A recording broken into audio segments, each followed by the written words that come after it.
Welcome everybody back to the show. This is Lex. This is M. Thank you for everybody who's been supporting us and continue to support us. Thank you for all the messages and the love that everybody been supporting us and sending us. So thank you everybody, and I hope you continue to enjoy our show. So this week we're going to talk about Week 13, the NFL, and a little slight talk about the NBA. Too much happened in the NBA this week, but the NFL. Oh, and I tell you, the game, the game that got all the talk was the Jets and the Raiders. 6 seconds left. David Carr throws a Hail Mary and blows the Jets up, but then surprisingly gives the Jets the best chance to go get what they want, the number one draft pick. So after this game today, the Jets relieved Greg Williams of his duties of defensive coordinator. I honestly felt that he was doing the right thing, and I'm seeing a lot of Jets fans were agreeing too. So the big thing is, do you think the Jets tanked the game on purpose, and what you think about Greg Williams getting fired for that all-out blitz? Well, pretty much it wasn't a full all-out blitz, but it was what is that? I guess a cover 8. I don't know. Getting rid of him to me doesn't. I don't know. Make sense to me. I don't know. Yeah, it just makes sense for me to get rid of him now. Yeah, that's it. I just don't understand it. Like, why? Whatever. But it goes to show, though. I don't know. The Raiders are not a good defensive team. You see, like, okay, Sam Darnold isn't bad. You know what I mean? Like, Sam Darnold is actually pretty good. He's just on a really bad team. You know what I mean? Really, really, really, really bad team. You know what I was going?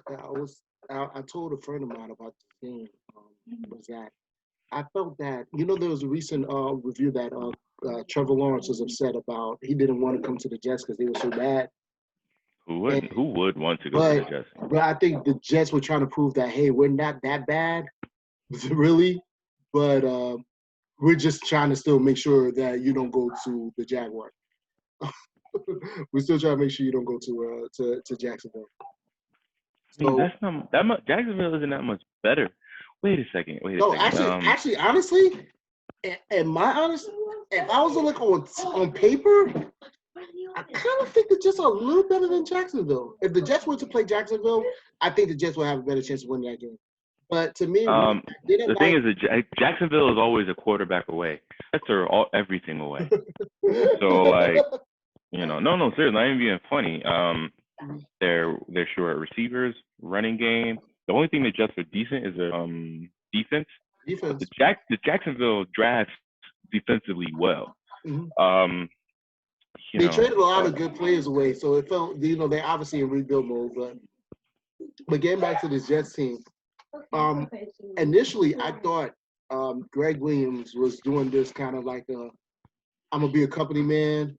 I'm going to make sure we win, get our draft, and I probably will be the head coach because everybody knows Adam Gase. Adam Gase is definitely getting fired now. But I thought Greg Williams was on some company man type thing because all the Jets fans I know were ecstatic about the win. They wanted the Raiders to win. They were hyped that the Jets lost because they're all in on Trevor Lawrence. They want nothing to do with winning anything this season. They want to lose. I heard Mike Greenberg say it. Stugotz, all these ESPN people are all saying, they didn't want the Jets to win. They want the Jets should be all in on losing. The Jets fans that I know were all like, listen, when he blew that, they were amped when they saw the blitz. Mm-hmm. They were like, yes, blitz. And when they saw I forgot the Raiders wide receiver's name. I'll come to me in a second. Ruggs? Yeah, Ruggs. When they saw him burning, it's like, yes. Yes, it was like every Jets fan. I asked multiple Jets fans, and they all said the same thing. We don't want to win. I'm not upset about this. I wanted to lose. I don't know, man. Y'all think that Jets fans think Trevor Lawrence is gonna save their lives, and he's not. He's not. That's it. I don't know, man. I just think they expect a lot. Yeah, because you know what I think. Similar to the Giants a couple of years ago when they was like, we need another quarterback, and I said, can Daniel Jones play defense? The same thing I'm saying. Can Trevor Lawrence play defense? Because it's just the defensive help. One. Did Greg Williams? It was I think it was Dan Orlovsky who did it on his Twitter, who showed a video of Greg Williams has done this before. Like he has sent a blitz on 4th and long. I mean on Hail Mary team on the last play. That could have blown it. He showed a game, I think it was Broncos. It was a Broncos game when he was in DT over there. And but they sacked the quarterback. So Greg Williams, as we know, who's been known for what they call Bounty Gate. He's the creator of Bounty Gate, and he was all out blitz then.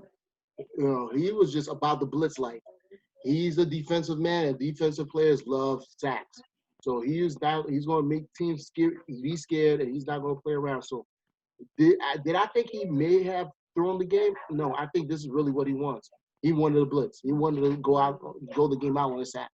He was not about that putting a prevent, give them 20 yards, and then just catch. Like most teams do, majority teams do. But like everything, every game is about the mistakes and the mistakes, and you fire the coach when he makes the mistakes, but then you laud the players when it works out. So if the Jets had sacked David Carr, if they would have got to David Carr and sacked him or just stopped the pass, we would have been praising the Jets. We would have been praising the Jets. Side note. Darren Orlovsky's trash. Like I really I don't understand like why I watch him, I listen to him play, he's just so arrogant, bombastic. He's like a white, but like he's like Max. He's like Max Killer Cut, whatever his name is. Yeah, he's like it's just like, but he's like a subdued white Steve Smith, like just says things and loud and bombastic, and it's just like, bro, like you annoy me. Like I love a subdued player, analyst who's like not just like they're saying what they need to say. They ain't gotta be all because it's like, bro, you weren't good. Like I love who's the one with the guy? He was on the Jets. I think it's Damian Woody. Like I like him. Like I'm just saying. Because the problem is once you said Dan Orlovsky, I was like, man, screw that guy. I don't like that guy. But that's just, no. But he showed I'll show you the Twitter link later. But he showed the play that Greg Williams did the same thing when he was a previous defensive coordinator. And I'll tell you this: things like this would cause good defensive coordinators from getting those head coaching gigs. Plays like this, because Greg Williams will get rehired, because I thought if anything, if he got rehired after Bounty Gate, he wouldn't. He can always get rehired. But bro, I don't know what the NFL is saying for, but I want to make it stand for something like, if you were a winner, you're gonna get a job. It's like something league, like I don't know, some Latin word for it. It's okay what your discretion was, as long as you were a winner and you got a championship. Yeah. We gonna still give you a job, because that's exactly what. Homeboy, if I feel like this, if who got mad charges? If all right, if Belichick still got a job despite all this stuff about hitting, anybody can get a job. If not anybody, but he got a lot of wins. Belichick got mad wins. So. If Antonio Brown with all the crazy stuff he getting into, and he was still giving him a chance, anybody get it. If Josh Gordon, with all the crazy stuff he getting into, just because he had that one season where he had 1,600 yards in like 14 games. But he was for the Browns, so 1,400 yards on the Browns is a 2,100 yard season. 1,600 yards. That's 1,600 yards. That is a 2,100 yard season on any other a decent quarterback. But it's like, bro, we get you did what you did, but like you got numbers. So actually, he ain't even got any rings or nothing. I don't even understand.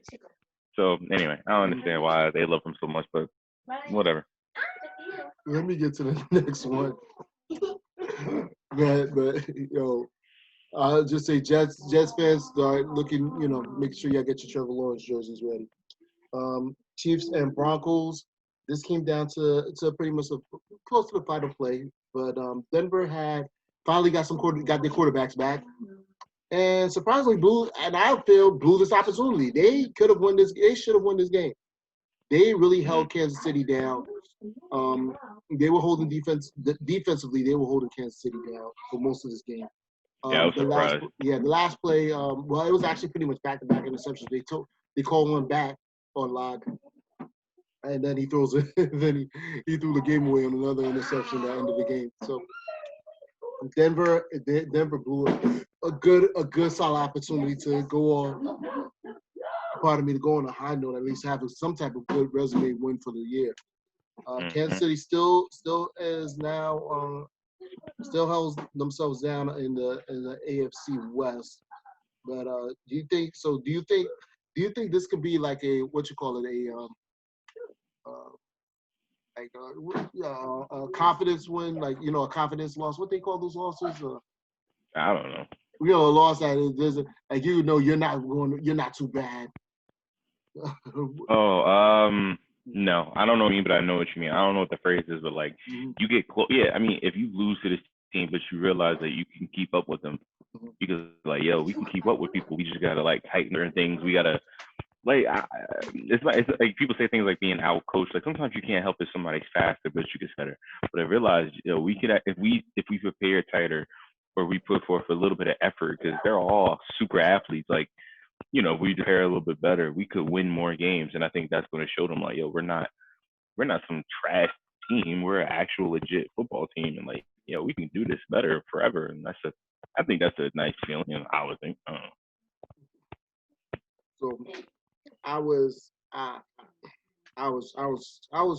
I thought after what Denver went through last week, for them to get, if they would have pulled this win off, would have put a lot of more hope into at least next season. But they blew this. They blew that. They blew that one. That was their fault. So next was I think probably the best game I saw that was on Sunday was the Browns and Titans, which I can't believe I can't believe I'm saying this. Surprisingly, when you Saturday, when I'm seeing what this game, the preview is, everybody's talking about the run game. It's Derrick Henry versus Chubb and Hunt. It's going to be an all-out run game, and it was nothing like that. It was all passing. It was air out attack. Baker and Tannehill were looking like they were looking like this was Brady versus. That might be exaggerating, Brady versus, but they was just airing the ball out. It was a lot of tosses. A lot of tosses. I was like, wow. They was like, especially Tannehill in the second half. Tannehill in the second half was going off. He was going Yeah, off. I'm tired of people disrespecting Tannehill. Yeah, Tannehill. Anybody the Gase. Being with Gase is like being in an abusive relationship. It's like, yeah, watch them be free, watch them flourish. You know what I mean? And I bet Tannehill was dealing with that imposter syndrome. It's like, yo, am I good? I don't know. I just keep giving the ball to Derrick Henry. It's like, nah, I'm actually pretty good too. So Mhm. yeah. He's had, what's crazy is that we'll get one or two of those games from him since he's been in Tennessee. I'm gonna say about, what's it been, 3 years now? 4? Around there. Oh, He's been. my man can win you games though. Yeah, Don't get it it's twisted. just But the in problem Miami. is, You know what? In Miami, we always felt that they won games off of Cameron Drake, Kenyon Drake, or the defense, or it was like, okay, Tannehill is good, but when he got to Houston, when he got to Tennessee, you saw that Tannehill is not like a problem. Like, he's not a reason to lose. He's going to hold you down during the game. But more props to Baker Mayfield though for really airing this game out. They came in early and just they came in early. I think they were up 17-0 early in the game, and I was like, "Yo, Cleveland legit got themselves the win." I think this is going to be their standout win for the season because most people have questioned their wins that they've won. And most of them are like, "Oh, you beat Tennessee, you beat Cincinnati, you beat some bums," but this is the I- win. This is the win that's official for them. To put I'm them. happy for homeboy. You know his name. Baker Yeah, because they were just. It's almost a point of like dogging him. disrespect. Yeah, I mean, like, bro, he's an NFL athlete. People was like, oh, I'm mad at he has. People just listen. I dislike things too, and I can get I could be a grown man as well as the next person, and I don't feel bad about it at all. But then but people lack the ability to objectively look at themselves and what they want to stay or what they want to maintain or what is right normal. So you look at like Baker Mayfield is like, oh man, he's in more commercials than he has wins. Da da da da da. I'm like, bro, he's a charismatic kid who's Mhm. kind of funny, who puts himself out there by being silly, by doing dances and stuff like that, and Mhm. people want to market him. And I genuinely he knows that he's on a bad team, and he knows that when you're on a bad team but you're decent, you're going to get a lot of looks, and he's getting it. So he's securing by doing all these things and being this braggadocious guy. And Mhm. I think he's toned down the arrogance sometimes. He's just like now just talking. Mhm. So I'm like, bro, I ain't even mad for him. So I'm happy that he's performed. He's helping making the Browns a decent team. What I am afraid of is that I hope he doesn't go the way of Jared Goff, where like Jared Goff, like Baker, maybe Jared. Nobody like when Jared Goff and Carson Wentz came into the league, nobody looked at him and said, "Yo, these guys are gonna set the league on fire." It was just like, "Yo, quarterback, we're gonna make the first two picks of quarterback. This is like," and no one looked at Jared Goff when he was playing. It was like, "Oh yeah, he's really good." It was like he's number one. Everybody says he's number one, and I guess he's number one. Yeah, And because they went that's to what some happened. nowhere. Because I think what messed that up was the colleges they went to. Where It did he was go like again? Where did he go again? it was. Oh, God, He went what to was it? North? California. He went to Cal. No. Who went to No. North Carolina? Who? No, Oh, it was Trubisky Carson went to Wentz. North Carolina. No, no, no, No, no, I mean North no. Dakota. Carson went. Yeah. So nobody Carson Wentz went cared. to North Dakota. So But like, it but was this like, dude, come on, Cal. No, he went to but this, Cal State. Is Cal State? no, he went to Cal. He went to the same old Cal that Aaron Rodgers went. But the Mhm. thing is that no one cared. And so And like, all then, right. So but this guy went to Oklahoma, put up rookie numbers in Oklahoma. mhm. He put up crazy numbers in Oklahoma. So I'm just that I just hope he doesn't like end up sucking Now, like and them. is that because it was Cleveland, everybody expected him to, So when his rookie year happened, and I think Cleveland went, did they go 7-9 or 8-8 his rookie year? And he was just putting up crazy numbers, even though he actually didn't start. He was kind of like what Herbert did, what he didn't do, but what Herbert was doing for the bulk of the season, where it was like, whoa, the quarterback is not the reason the Cleveland's losing. Like they're putting up numbers, they're winning games. So and to see him having the success without Odell Beckham is really more praise to him. I know people are saying, well, now they can trade Odell. I'm thinking, no, don't do that. Keep Odell. Wait till you see what Baker can do with him, and they can really put some serious numbers. I think having two outstanding running backs, probably going to have 2,000-yard running backs on their team, also helps. So now, he's going to have games like this. You're going to expect a couple more games from him like this because teams are so ready to stop Chubb and Hunt Yo, that did you now it's know? like, Go ahead, I'm sorry. what's up? My man was in college for 5 years, Texas Tech and Oklahoma. He was an eligible play. He was at Oklahoma for 4 years and 1 year in Texas. He was in college for 5 years. I hope to God that he Wait, graduated. so he was? One, Oh, so he may have been. Oh no, he was already at Oklahoma by the time Mahomes was there. So he was well, there. I just hope that he got his back. I hope he got his master's or something at that point. Like you were in college for 5 years, and he's married. He got married in 2019. He's 25 now. Yeah, that happens, but not to NFL. I'm trying to figure out why the NFL players be getting like marrying their like college part as soon as they graduate. That just makes no sense to me. Ah, well, I'm sorry. I'm just anyway. Whatever. Yeah, I know a couple players who did that. I know a couple of RG3. I I'm remember RG3 did that too. I'm Wikipedia him. I'm looking at him now. I'm like, I mean, she's white, but anyway, she looks like the chick from Heroes, Hayden Panettiere. There we go. I gotta check that Yeah, out okay. later. I'll tell you about that later. So let me get to the other game so we close it out. Then we really clown around. Yo, Saints and Falcons. So Saints clinch the playoffs. Taysom Hill actually throws his first NFL touchdown. Finally, he threw a touchdown. Do you think now? There's word that Drew Brees should be back in the next 2 weeks, but quiet as kept. I think Sean Payton is enjoying seeing Taysom Hill out here. I think he's getting more creative with the coaching and the plays that you have with Taysom Hill doing it. And I like that this is a game I saw a lot more Kamara in the package. So, he was getting his touchdowns because there was a little talk about Kamara was not being happy. It felt like Kamara was doing all the work till you got to the goal, till you got to the goal, to the red zone, and then it was Taysom Hill running in for 3 yards. Taysom running, but Kamara's allowed in the package this week. So can the Saints, can you see them thriving with Taysom Hill towards the rest of the year? Because Your point to your point about the rushing, bro. He still got 200 something yards, 2 touchdowns. Like he threw 100 yards. He basically did almost Aaron. Well, not he didn't do Drew Brees numbers because he's missing like 100 yards. But I mean, 83. He ran for 83 yards.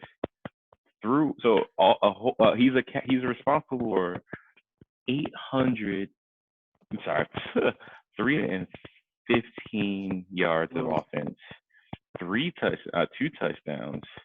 Bro, I don't know, man. Like I'm surprised. I mean, I'm just saying, it's like, wow, this guy's not. I mean, he's not a. He's not Russell Wilson in terms of moving the ball like that, but he's okay. He's not bad. Like, no, he's actually very good in my book. He's what Tebow wanted to be. He's what Tebow wanted to be. I'm not gonna give him very good. He played decently. I'm just surprised, like. I really think Jameis Winston is never going to see this field for the rest of the year. Like, I think the Saints got to go all in with Taysom Hill. Just hang in there with Jason Hill, but I think he might have to quarterback the rest of the season. Because I don't know unless they throw Drew Brees in to kind of like fill his way out. But until they secure that #1 seed, which I think I would probably, I think the Saints are probably going to be the #1 seed. I don't think Green Bay is going to catch. I don't believe in Green Bay to take that spot from them. And you bugging? You bugging? No, I don't. I think it's the Saints to win. I think Saints got the schedule to win it out. I think people are putting too much. I agree with you. I mean, the Packers did it here, so I mean it's possible, but I get where you're coming from. I will hate that. I do want to have that Aaron Rodgers, Drew Brees playoff game that we, that if this NFC title game comes to Aaron Rodgers, Drew Brees, Saints, Packers, to kind of, finish it all out and the talks, that'd be great. But, we'll see how that all goes down, because I'll tell you this, the team that I thought at the start of the season that was going to be the NFC team, the team that I thought was going to smack everybody around, got embarrassed Sunday by the Giants and the Seahawks. I was probably the upset special. That was the upset special until we talk about the surprise win of the night. The Giants so far are still in commanding lead of the NFC least. Surprise! Defense showed up, and the Giants have surprised the Seahawks in a real upset win. Like I gotta give it to Wayne Gilliam. The Giants defense, they really shut down everything Seattle wanted to do. You had no big DK Metcalf tearing up the defense. What we expect, I thought this was going to be, another Russell Wilson air out to DK. And I forgot the other receiver they got over there. He's actually pretty good in Seattle. But the Giants pulled the upset, pulled the win. Typically, I didn't want to even talk about it, but I can't even talk. And they won with Colt McCoy. You talking about Brady? Colt McCoy went to Texas. Colt McCoy, for those who don't remember, was supposed to be, that big Texas quarterback who came up after Vince Young. He's supposed to be the good quarterback that, takes Texas back to the promised land. And he's had a fumble and stumble throughout his career because, again, he went to the Browns. He's one of those good quarterbacks who went to the Browns. He couldn't do nothing right there. And then he has this surprise win to his name. He might have to hold them down another week. But I'm really impressed by the Giants. I'm happy for them for this win. I was all in for this win until this Washington upset. But what do you think about? So my question, I'm sorry to bring this up, but do you think the Giants are actually on a run or Seattle's on a fall? Because I believe this is the Giants' fourth straight win. Yeah, it's fourth. That's their fourth win. So now they're 5-7. So that's actually pretty impressive. That's impressive that they've 4 straight wins. Like, I think the Giants. Okay. All right. I was a Wikipedia and stuff and not looking at you. So I gotta look at you as I say this. 2 things. Like, Colt McCoy is my favorite backup quarterback of all time. Just because of his name. 2. Wait, what's the second one? This is how the Giants win a Super Bowl. Swear to God. Like, 4 straight wins. and then you get a confidence win against a good team. And they're on top of the division. Mhm. All they need is like 2 more wins. No, well, 4 more wins, 2 more wins, and then they could be 7-9, win this division, keep this momentum, and blow it, and somehow get a Super Bowl. This is how it happens. It won't, but this is how it happens. You know, And I was talking to somebody about that, and he was texting me about imagine the Giants go against the undefeated Steelers in the Super Bowl. I was like, yeah, you know, everybody will say the Giants. This could be the path for the Giants to do this. And I was like, just big head talking. But I said, this would be crazy. But I can't talk too much about the Giants because, as we just saw, the Washington pulled the upset special of the year. No team, any team we expected to beat Pittsburgh was definitely not Washington. Definitely not them. But Washington pulled the upset special. I think now I'm kind of fearing Washington to be the team to pull out the NFC East now. I think surprisingly in this game, McLaurin, who we gave a lot of praise to last week, wasn't the big receiver of the game. But Alex Smith held himself down. I think he got like 290-something yards passing. Washington pulls the upset. Ends Pittsburgh's winning streak at 11. Tied for first in the NFC and the NFC East.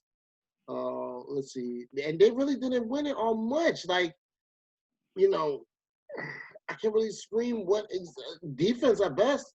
who for the Giants? For the Giants? No, Washington. What they did in Pittsburgh.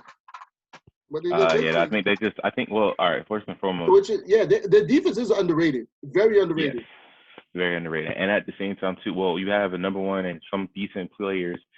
People forget like their number one defensive player was Chase Young, coupled with this guy Montez Sweat, who wasn't bad. Mm-hmm. So like, they're not a bad team. But what is funny, you remember, Riverboat Ron. They used to, it's like, he's built on defense. So, I don't know why it's like, oh my, I can't believe it. I mean, it's not crazy. If I don't want to know if the Giants can hang on. If they probably could, but I gotta see what happens with Daniel Jones when he comes back. But I say everybody who's who's really big on the Giants gotta watch out for Washington. Yes, they swept Washington, so they have the upper hand on them. But if Washington could pull a win like this could be scary for everybody.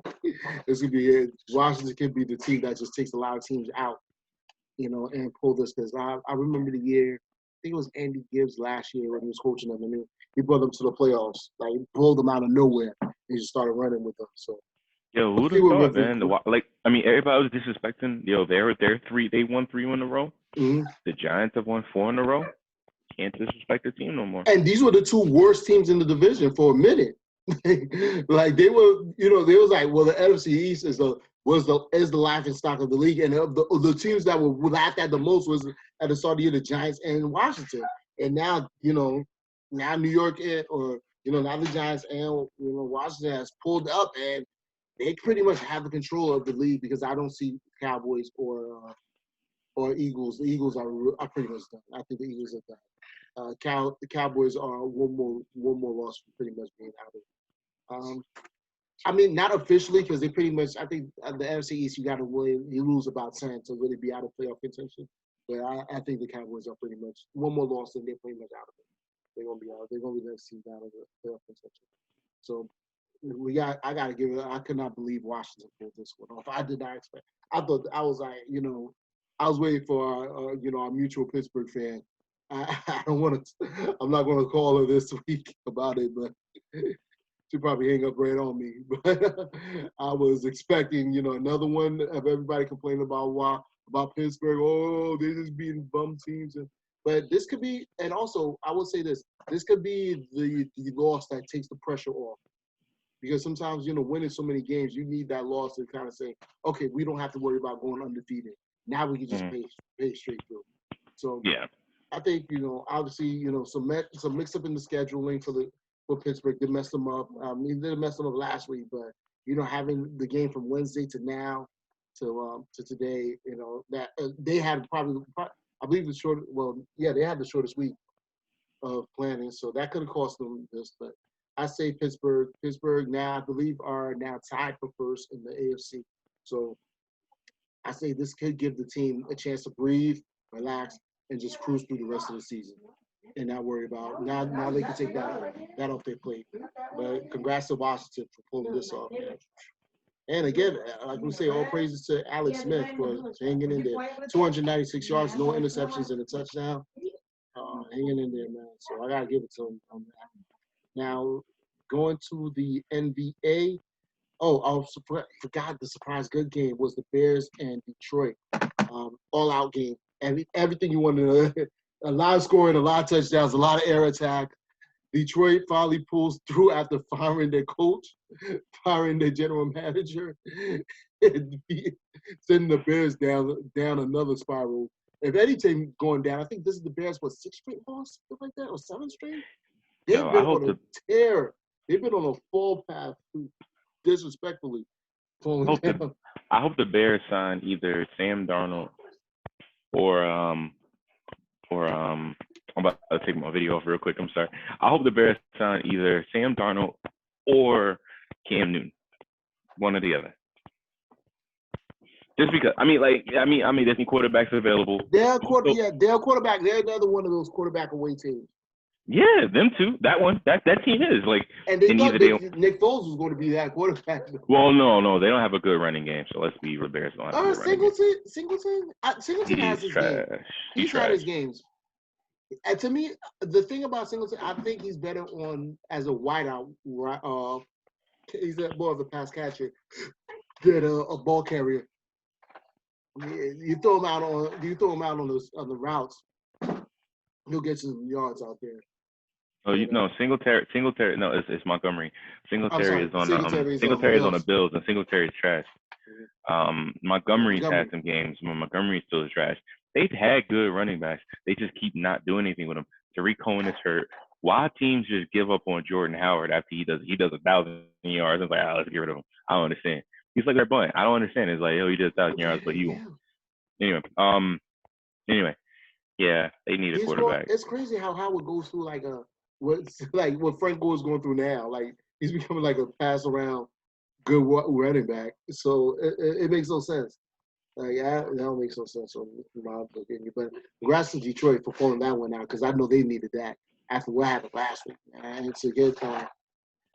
Though the intro coach, I don't think he's going to stay. But it's a good way to start his NFL career.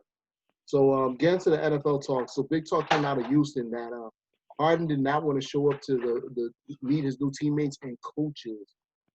Big deal or no deal? It's a deal.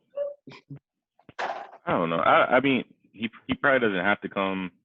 He's probably being pissy, mad about what happened. I wish I could understand the temperament of an athlete.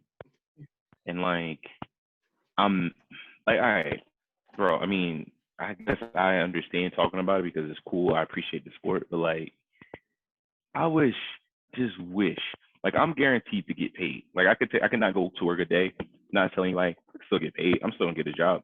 I'm gonna have some ramifications. Understand the contracts are different. Understand at will employment in New Jersey, but can you imagine? It's yo, I don't like that day. My boy got switched to a different department, and I got a new boss. I'm just not gonna go to work today, and it's a big deal. Companies don't even you really shouldn't even be involved in the interview for your subordinates. I mean, for your leader. I'm not involved with the interview for my boss. But we just get new manager. We just get new manager. Yeah. They want your opinion, but they're not gonna let you interview because it's gonna be biased. It depends on your company. I know they do sometimes. They care, but they want to make sure somebody stays. But my man's yeah, I want to have input as the guy who is coaching me. So I want to make sure that his coaching style's in line with me. I was bro, you gotta get in line. I mean, I guess a good manager, a good coach will understand your strengths and play accordingly. But anyway, so the fact that he can go shows he's gonna be pissy.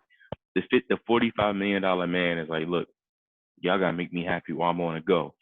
Forgetting he's under a signed contract, and if he just doesn't come to play, he doesn't get paid. And I Like, don't think it's worth that. I'm not. To me, I'm like, listen, I would have took the two. Like we spoke a couple of weeks ago, I would have took the 2 year, $50 million a year contract, and just cried my way to. I don't. I'm not going. But there's some players who really put this championship thing, above everything else. And to me, I don't like the move, but it pretty much tells you he wants no parts of Houston right now. He wants no parts of Houston, which is, and Houston is not giving up. I got to give them that. They're not. They're not going to be like. They're not one of them sucker teams that just be like, all right, we'll just trade you because you're not happy. But I say if Houston does anything, they trade him to the Knicks. Trade him to the Knicks. Don't give him what he wants. He want to go to Brooklyn, send him to the Knicks. He want to go be like, oh, you want to go to New York? Fine. There you go. I really don't. I don't like the district because I think Silas deserves a chance to really coach his team and show what he has. He's been a really respected assistant coach for years now, and Paul Silas' son. So a lot of people respect him. So for Harden to do this because he really wants to trade, come on, relax. I think Harden gotta relax. You gotta relax on that big time. And last but not least, the Paul George, Paul George talks about Doc Rivers in the All the Smoke podcast. He said a lot of stuff on the podcast, but the thing that everybody's been talking about is what he said about Doc Rivers not using him correctly, pretty much using him for pin downs and dribble handoff screens, kind of using him this way, like he was Ray Allen or J.J. Redick, which the way I understand what he was saying. It wasn't until they started showing some playback of some Clippers games, and I get it. And yeah, I don't think Paul George realized that you had Kawhi. His game and Kawhi's game is pretty much the same game style-wise. He couldn't get you. There's not enough basketballs for both of you. You would have been exactly like Houston, where it's like, oh, Russell gets the ball, Harden gets the ball. And I'm not sure if that's what they thought they were going to be. And I think, what Doc Rivers was trying to, get them use the same plays that he's always been using. Like this is what he was using in Orlando when he had T Mac and Darryl Armstrong and all those other guys. And then when he went to Boston, he was using these plays. And then of course when he went to the Clippers, he was using it.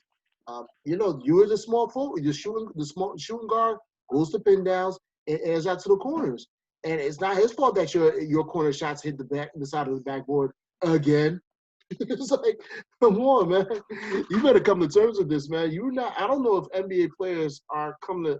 There are too many NBA players who think like, they're going to get more to say than the coach. And we've had players get that, but Paul George, well, I don't know about this guy. well, no, I think he was right. Like he said, he didn't get used, but you made an excellent point that him and Kawhi have the same sort of game. I think it's similar. How they go about doing it is different, but it looks different. But it is the same sort of game. Like he says, he likes pick and rolls. It's like his games.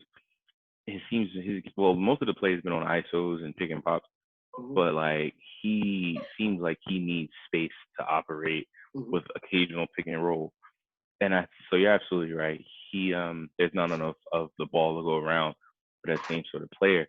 And a lot of these players, like from what I see, they want to go to teams with players they know, but then it's like, do they understand how players play, or do they understand how these players need to operate to be successful?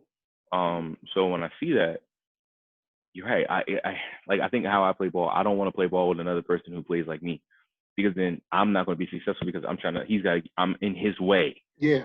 So you got to find a complementary player so that you could be successful in what you do, and then anyway, so like I think that's what worked for him. He's a perimeter player through and through who can go inside. So you had when he was on the other teams, what team was he on? Pacers teams. Like he had a good point guard and a big man who can get out his way and help him operate in space, and that's what he needs to be, that guy. And so, and I think that's why James Harden struggles if he has someone who's similar. But it's just like, I guess these younger guys, like they know the game of basketball, but do they really? They're so good at what they do well, but do they? And I guess we treat basketball, it's a sport. Like we treat basketball like it's some crazy science. It really isn't. It really isn't complicated. It's like, do you understand what your strong set, what your strong skill set is, and do you understand what your weak point is? And do you know? And does a coach? Do you listen to the coach who should understand how to complement the best player or the best things that you do with people who do it well? And then as a player, do you realize maybe to be with people who do this because you won't succeed and you won't be happy? And that just cracks me the heck up. Like the last team that did it and like did it well, honestly, was like maybe like I'm trying to think like teams that have like I like the Warriors. The Warriors were well because all of their players complemented each other Mm-hmm. and played it so well. And then Kevin Durant only helped them, but everybody to kind of chill. But then look at him. He was where he was and he won. And it's like, oh man, I still had to change. I was like, bro, but You you just win. dropped, So yeah, and you did. It is crazy because the Warriors just pretty much said everybody except Clay, because Clay was still like, I'm still getting my buckets, but everybody else just said, all right, but RJ took a step back, Sean Livingston, hey, take a step back. But some reason, obviously because of the way Warriors play, they had enough shit. They played the yeah, 8 they're gonna seconds put enough. up the ball no matter They're what. gonna The put up ball's the gonna ball. score. But you Yeah. got like Dwayne Wade was the man of Miami. No way he wasn't the man. Even when LeBron, he was the man. But he realized the way LeBron plays, LeBron has to be the focal point. Like he has to be the focal point for him to be successful. And so he was like, all right, bro, go ahead. Yeah, I'll work it with was you. like, yo, do you? Yeah, he was like, do you? But it's just so weird. Like so now the teams that are winning are the teams full of players who not understand. Like everyone's a role player. Even though LeBron's a centerpiece, his role is the focal of attention, and everyone else has to do what they do well. Mm-hmm. So his thing is, I'm gonna draw everybody to me, do everything I need to do, and I'm gonna get you the ball. Mm-hmm. And then when I get one on one, I could do what I could do. Same for you. Same for you. He expects the same for you. But now we got a bunch of guys that are like, I don't know, they lack that understanding of what other people do, and Dude, more yeah. watching hero ball, and it's like, and that's why they don't win. That's why it's been LeBron. That's why it's been LeBron or a really good coach, and it's like versus a really good coach. So like you look at now, like the East, who's the best coach in the East, or who's the best team full of compliments, right? It should be Milwaukee. Should be Milwaukee in terms of like, all right, you got Giannis. Milwaukee is the only team And Coach that Bud, really good coach too. Milwaukee is the only team that mirrors what the Lakers do in terms of you have a centerpiece and you Mm-hmm. have pretty good players who understands what they need to do Yeah. around them. But the problem is I don't like a team where all that the other players do is shoot. If the only thing that everyone around you can do is shoot and not create for themselves or create for others, then you can't win. The thing about with LeBron's team, he has players who can. He's always had another player who can like when he's won, he's had another player who can create for himself and others. And so you look at Giannis, who on that team can create himself and others? Chris can't create for others.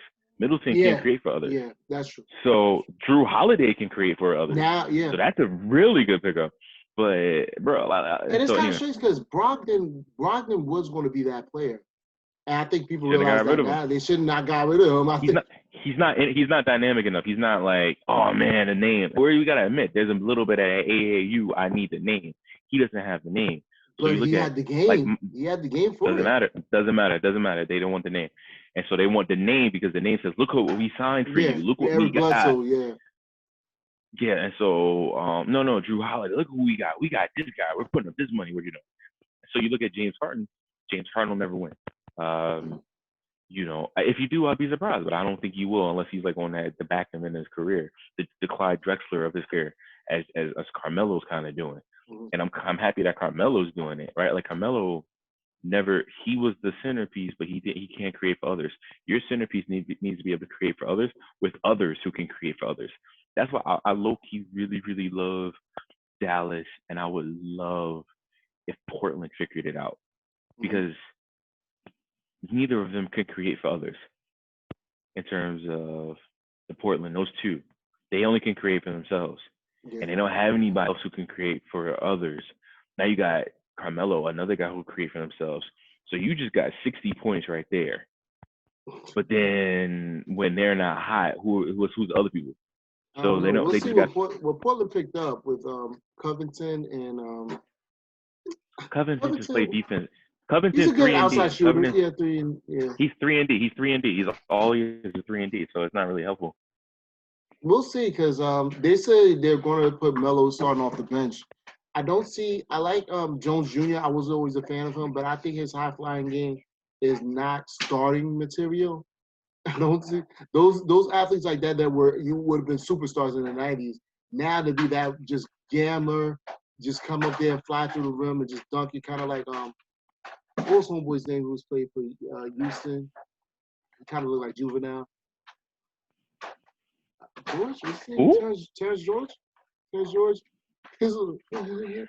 Terrence Jones of Kentucky. Terrence Jones. No, George. I don't even know Terrence George. I can't remember his name right now, but he was one of those high flying dunkers players, and I think Jones Jr. is going to be that player.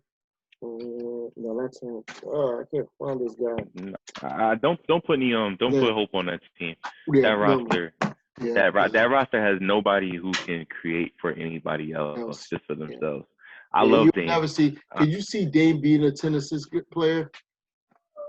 I think he believes in the shot so much. He believes in the shot so much, but I mean, even that year when he got 27 points, he darn near got 28 points a game. Guess how many assists a game he got? I'm gonna go with 5. 3. He averaged 3. How your point guard you averaging 3 assists? That's the way of the point guards nowadays. Because B.